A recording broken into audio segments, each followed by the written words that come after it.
Hey everybody, I just got home from doing the weekly shopping.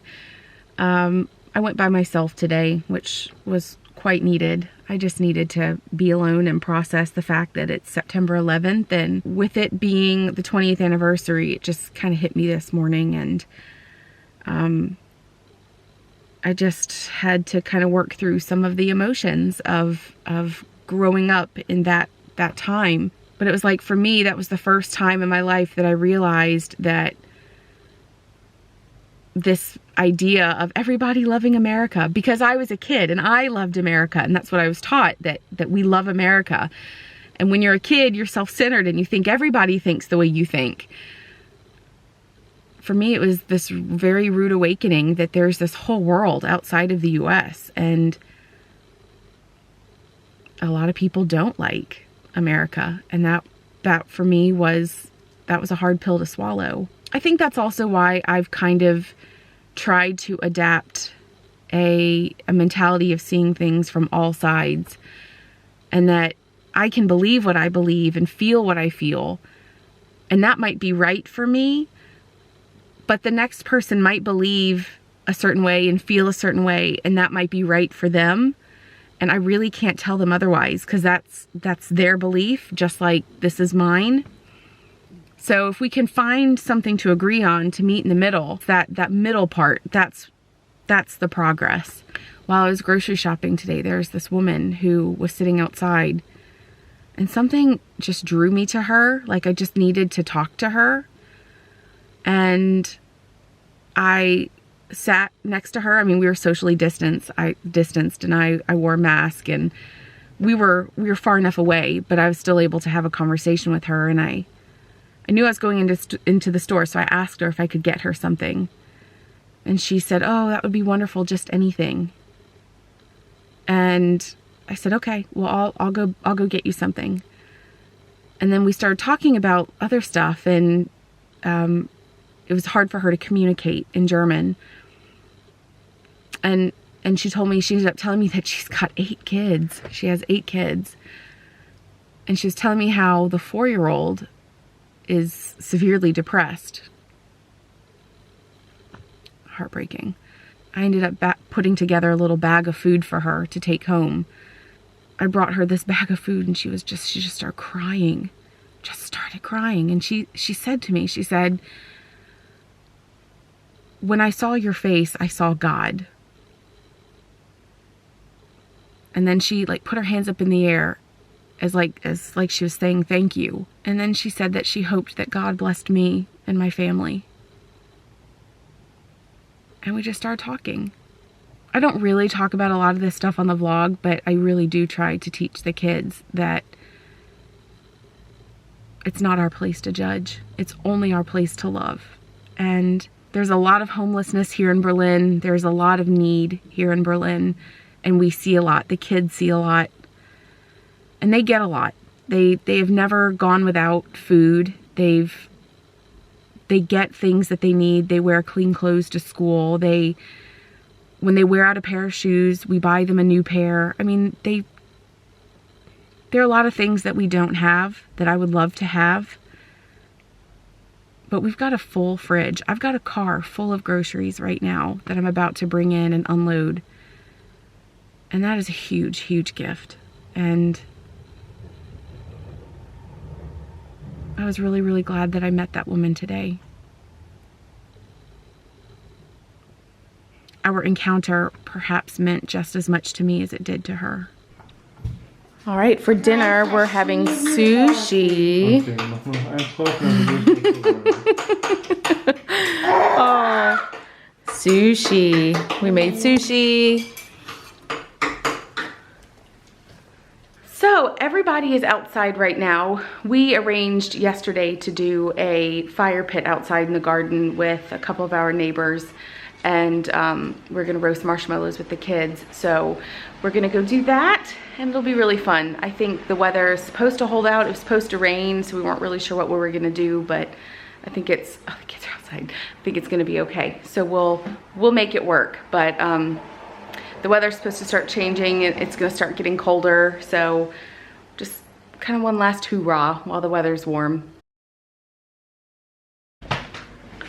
Hey everybody, it is late. It is 6:47 at night and I have spent so much of today cleaning.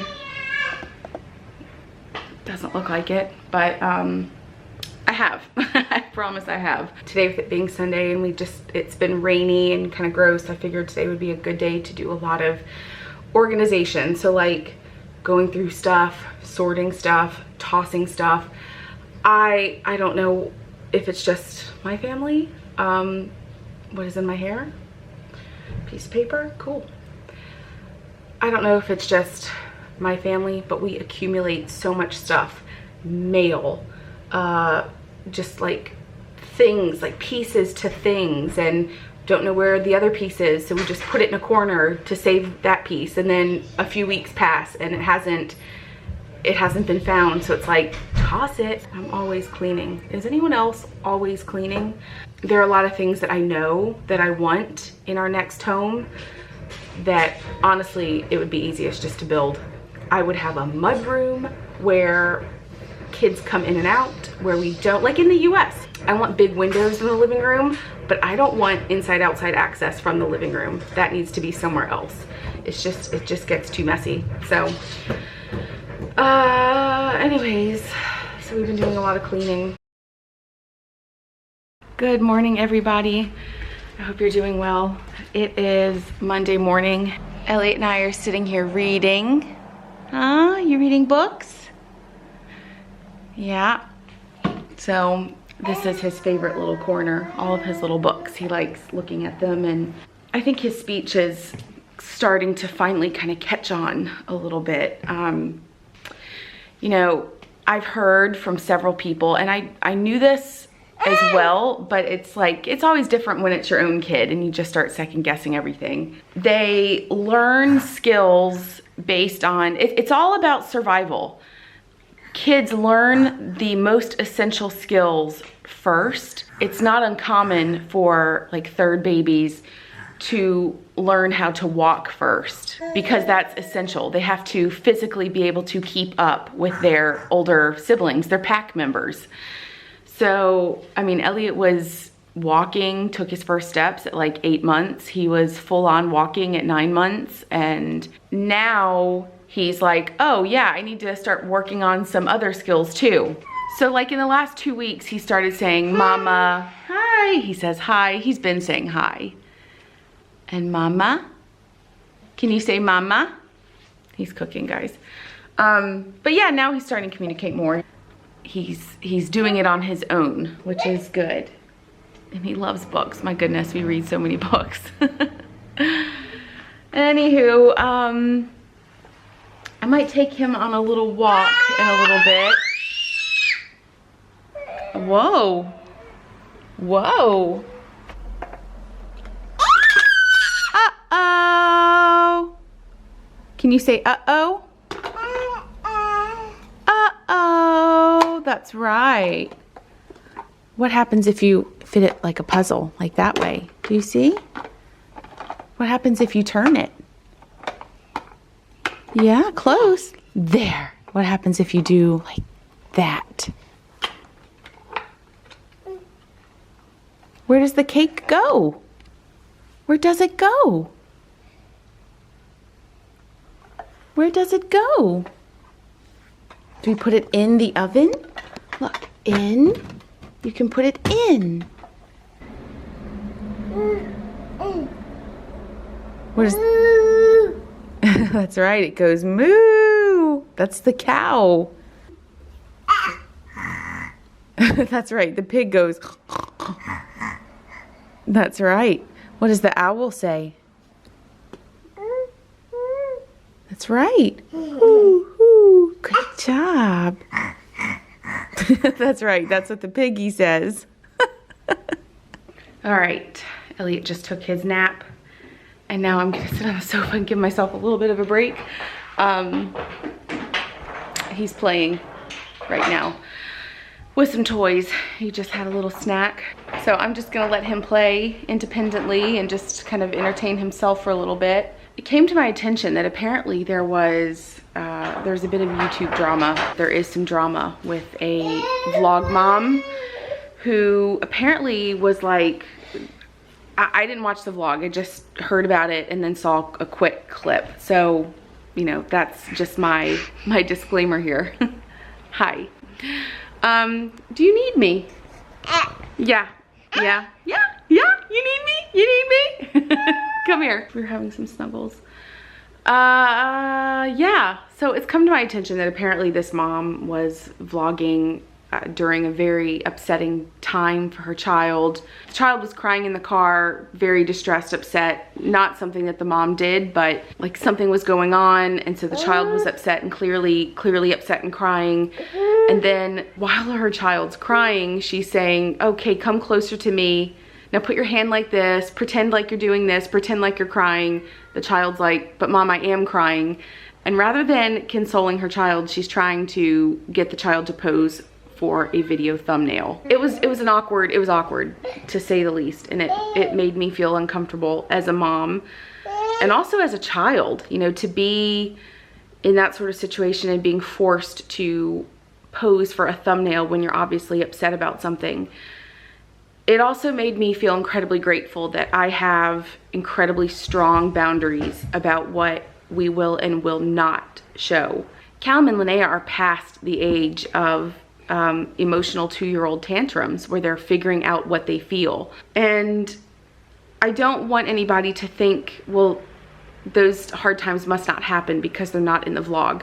Everybody goes through hard times, every child, every family, but you just don't see them. You just don't see my child going through them because I, as their mom, have to protect them. That's right, that.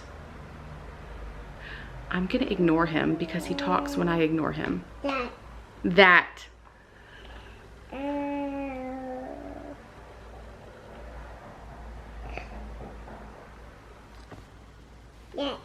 That. I know there are a lot of people who have become millionaires and multimillionaires out of luck and posting family vlogs, and I know that. I also know what's attached to that, and I don't want any part of that. I kind of feel like if I'm gonna become a millionaire, I'm gonna do it on my own terms that doesn't involve my kids or isn't attached to them in any way. I want them to only benefit from what I do. So, do you want more water? Where's your, did you spill? Did you spill? Did you spill that water, boy? Yeah, okay. Then, hey, can you go clean it up? Here's a towel. If you spill, you gotta clean it up, okay? There you go, go clean it up. A lot of times the kids are all up for vlogging and they love it when we're out and about doing stuff. The kids love to vlog themselves doing stuff. They think it's fun. They feel like they're little mini filmmakers. To this day, will sit, their favorite things to watch, they'll still sit and pull up old vlogs from when we lived in London or when Callum was a baby. He loves watching those vlogs, or like Linnea's second birthday party, or when they visited Disney, or when they visited family, or right now they're loving the France videos. They look at these videos as memories. I guess my whole point in all that is that you can do YouTube videos without all of that. You know, you don't have to buy into the crazy. You don't have to buy into the clicks and the views and the algorithms. And I guess I do get a little defensive when people talk about family vloggers in a certain way, because we don't all do that. And some of us do really care about what our children see later on in life. And I don't really care what people think about me as a mom. The only people that really matter to me, that their opinions matter, are my 3 children. And I want the videos to be something that they feel really positive about. So that's something that I think about every single time I turn on this camera.